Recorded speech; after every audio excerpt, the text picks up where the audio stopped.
The September 2024 Bridges and Tunnels Committee meeting. Mrs. Brooks, are there any speakers? Good morning. We have 3 members of the public registered to speak today. As a reminder, we ask that all public speakers adhere to the MTA's rule of conduct and decorum. I would also like to remind our public speakers that in the interest of time and fairness to all speakers, we limit everyone to 2 minutes.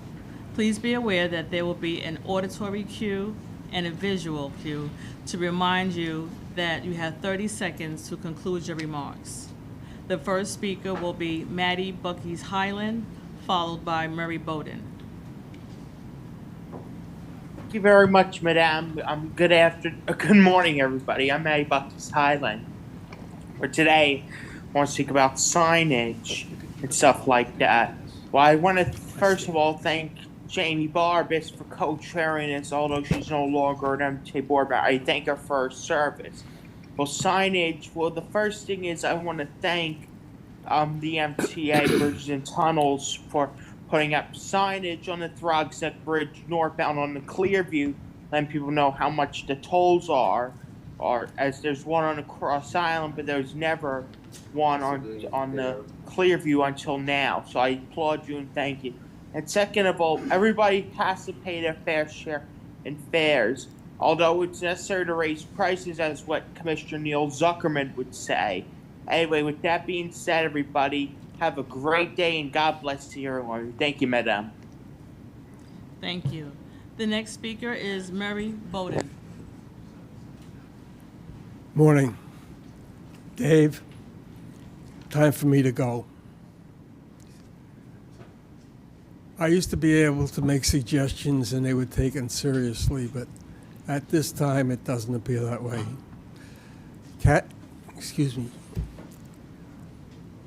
Kathy, you taught me a lot. And what you taught me isn't being implemented. You taught me consistency is the safest way to go. But the system decided what we did years ago and what you suggested, they're not going to listen today. It's the Port Authority, the professional friends I have there, that's the people who work there. Fine, no problem, but the board has no interest except promoting the board. So if I'm not being listened to, what's the sense of my coming here? Because it's getting harder and harder for me to do. There's a problem.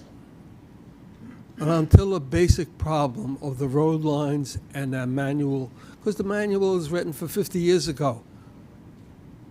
Robert Moses screwed it up and we still haven't straightened it out. And it's getting harder and harder. If you're not listening to me, to even sit down and discuss possibilities, why am I here? I don't want to waste your time. I'll go somewhere where I can be effective and somebody's willing to listen. It's not that I may be right, but it's a point to start the discussion. You're using a rule book that was written for a world that doesn't exist anymore. This year they took it off and they said only in print. And you know as well as I do, you can't deal with a copy that's only in paper. Somebody was in there that wanted to stop something, and I don't know what. So I want to thank you all for I'm going to say thank you and goodbye. I want to thank all of the wonderful professional friends I've had here. It's been a wonderful experience, but I can't do any more. It's up to you. Thanks. Thank you. Murray, we're going to miss you. I'm going to miss you too. Okay. But got to move on. The final speaker is Jason Anthony. Good morning, Kathy, David, and the rest of the committee members.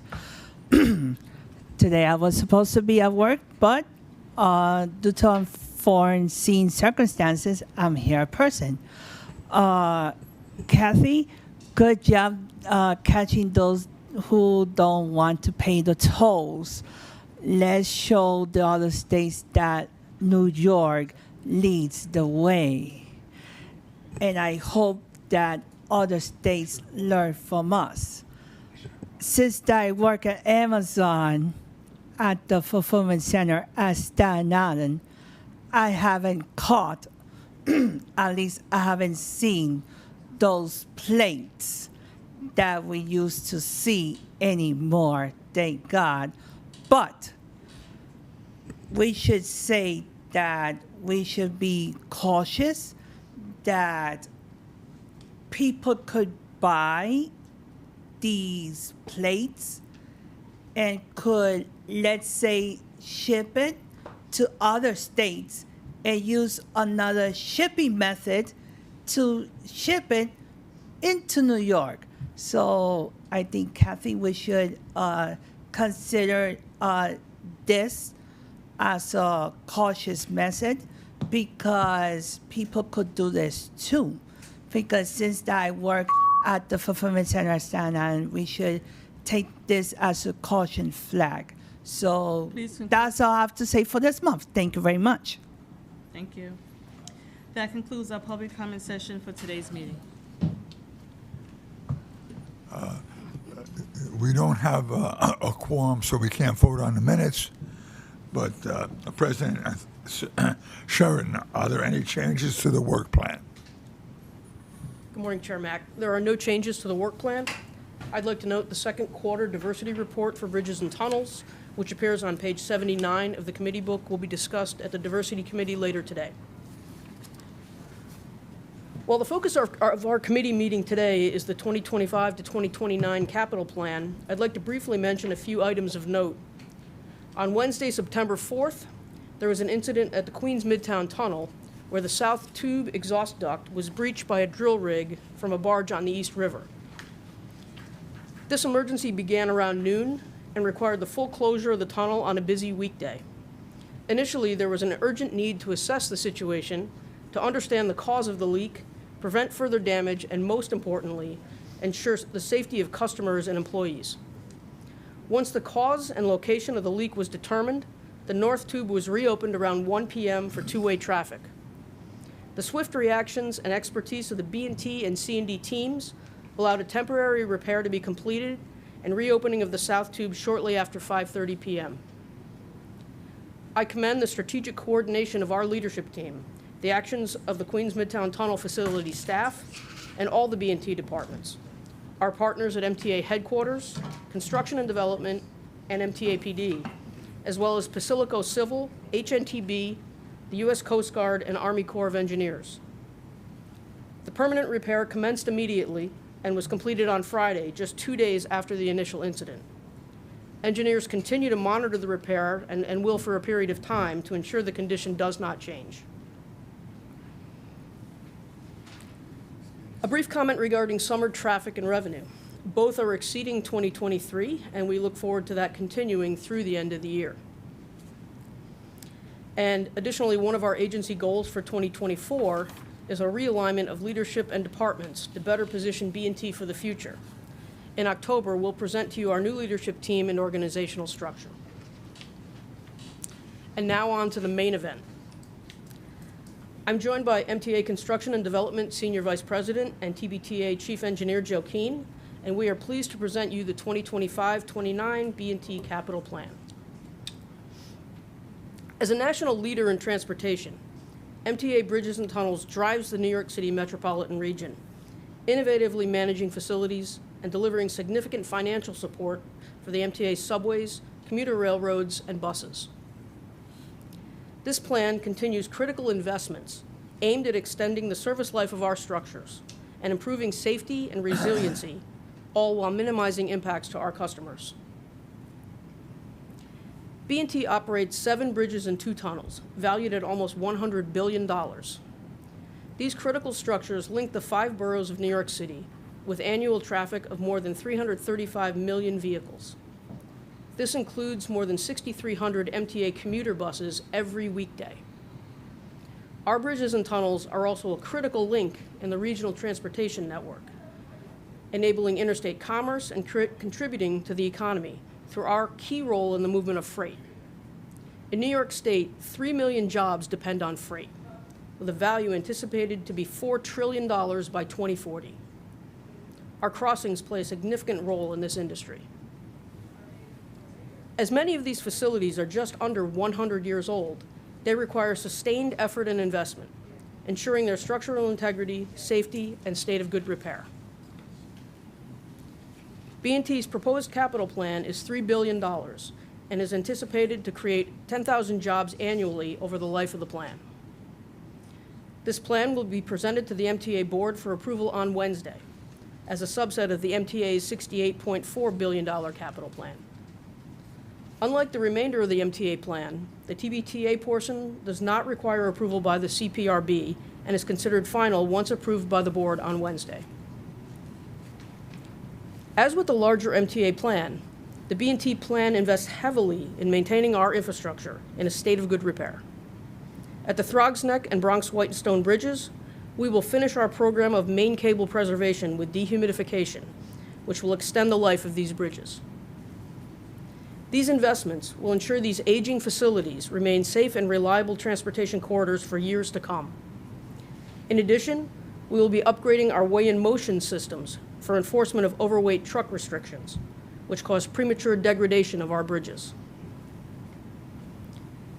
Turning to safety, at both tunnels, following a successful pilot program, we will add fixed fire suppression systems, a life safety improvement for customers, as well as employees and emergency responders.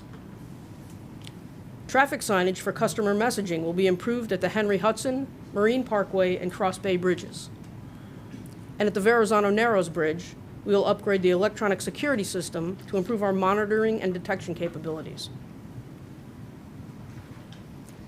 Over the past several capital plans, we have invested heavily in resiliency, floodproofing our tunnels and replacing and elevating several vulnerable substations above flood levels, ensuring uninterrupted power supply, as well as performing significant seismic and wind upgrades.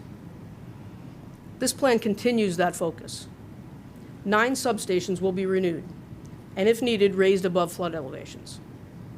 Facility operations will also be improved by creating a truly redundant backup operations command center, provide flexibility when responding to events.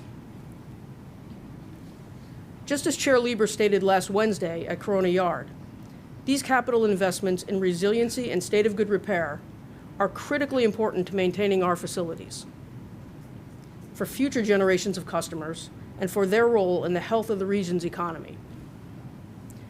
We look forward to the challenging years ahead as the future rides with us.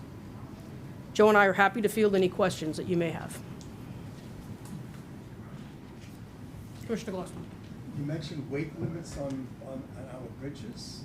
Are there signs? Is every bridge different? How enforceable would it be? So we have a considerable number of overweight trucks that do cross our facilities, and it's not just a TBTA problem. This is a regional problem. Sure. How that's enforced now is we have personnel, uniformed personnel, that actually pull the trucks over, weigh them, and give them summonses. The weigh-in-motion systems that we have really just detect overweight trucks right now. We are trying to upgrade all of our systems to be enforcement grade, so that we can send automated summonses to these companies and drivers that are, illegally crossing our bridges. We are also pursuing the legislation that will enable that. Currently, New York City DOT has that authorization on the BQE on a trial basis. So we're trying to expand that statewide for all of our regional partners. Is it publicized what the weight, how many tons or whatever? The limits, yes. Joe, I don't know if you want to expand on that? Yeah, I mean, generally it's 80,000 pounds. There's also a federal bridge formula that is the sort of accepted criteria. So, all the trucking companies know that those are the rules. I know you have a height limit on interstate highways and other places. Thank you. Well, number one, I want to thank everybody for their quick action on that accident that happened regarding the tunnel. Very crucial to the lifeblood of downtown Manhattan. Also, regarding your answer, years ago, and I don't know if it's still in effect, but New Jersey, they had a special weight team. And on the second violation, they confiscate the truck. Interesting. But we're going back 40 years.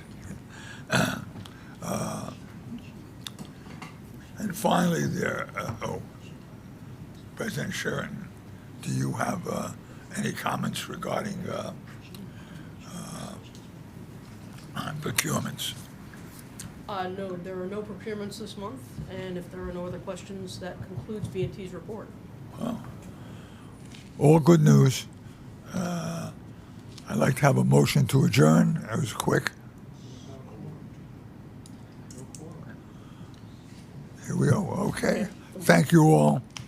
We'll see you Wednesday.